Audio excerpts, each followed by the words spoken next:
ఈ రాష్ట్ర ప్రభుత్వం చేస్తున్నటువంటి నిరుక్కసి పాలనను మేము వ్యతిరేకిస్తూ ఉన్నాం.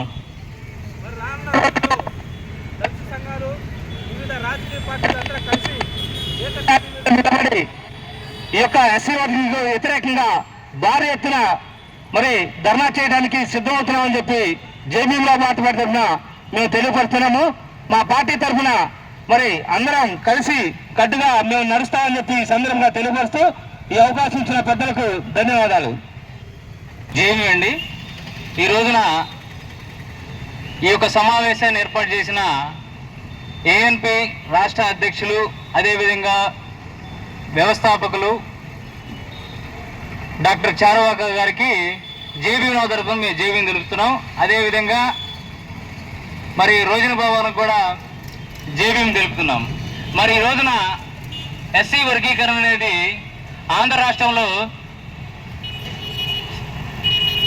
శాసన మండలిలో అదేవిధంగా అసెంబ్లీలో కూటమి ప్రభుత్వం ఏమి అంటే సుప్రీంకోర్టు ఇచ్చిన గైడ్ లైన్స్ అంటే ఆ డేటాని పరిశీలించకుండా 2011లో చేసిన సెన్సస్ ప్రకారమే మన కూటమి ప్రభుత్వం ఆమోదం తెలిపింది.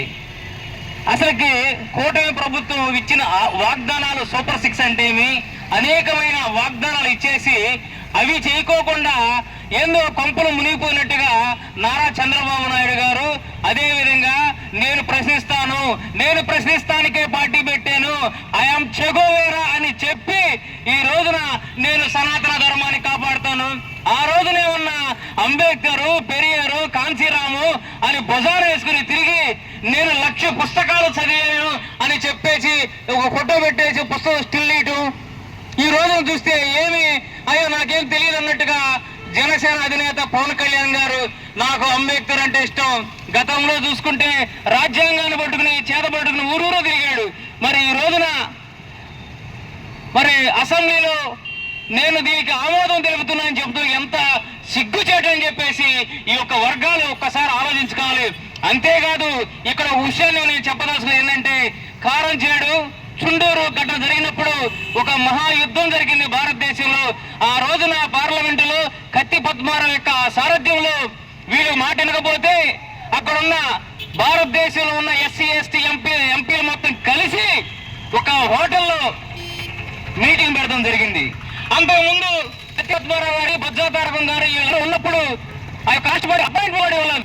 కానీ వీళ్ళందరి భారతదేశంలో తెలుసుకున్నారు. మరుసటి రోజు వీటి అరే మనం వెంటనే అపాయింట్మెంట్ అని చెప్పి చూడడం జరిగింది. చాలా ఉన్నారని చెప్పేసి ఆ విషయం మాకు తెలుసు. ఈ రోజు